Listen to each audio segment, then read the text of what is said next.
আসসালামু আলাইকুম প্রিয় শিক্ষার্থী। আজকে কেরোসিন আর পেট্রোলের অঙ্ক করব। দেখো, 60 লিটার কেরোসিন ও পেট্রোলের মিশ্রণের অনুপাত 7:3। ওই মিশ্রণে আর কত লিটার পেট্রোল মিশালে অনুপাত 3:7 হবে? এই ধরনের অঙ্ক আমরা খুব সহজে এগুলো কিন্তু তোমাদের টিক চিহ্নতে আসে। ঠিক আছে, আমরা খুব সহজে কিভাবে শর্টকাটে করতে পারি সেটা দেখব। তো এটার জন্য একটি সূত্র আছে, সেটি হচ্ছে কি মেশাতে হবে বলো তো? পেট্রোল মেশাতে হবে।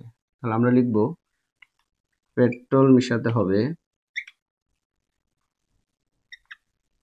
ওকে, পেট্রোল মেশাতে হবে।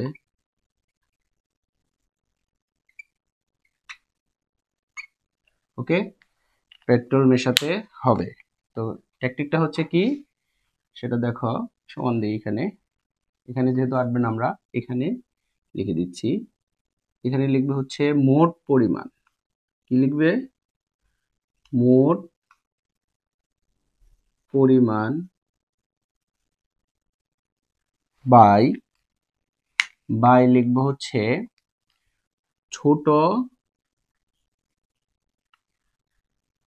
ছোট গুণ পার্থক্য।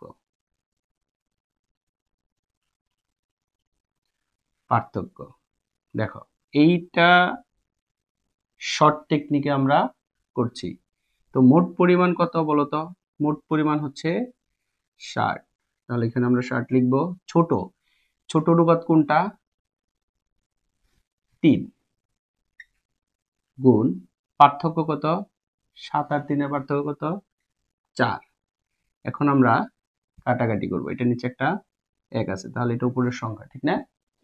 তো আমরা এটা দিয়ে যদি এটাকে ভাগ করি, 3 দিয়ে যদি 60 কে ভাগ করি, কত হয় বলতো?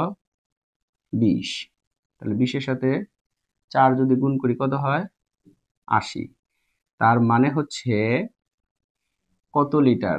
80 লিটার যদি তুমি পেট্রোল মেশাও তাহলে অনুপাত হবে 3:7।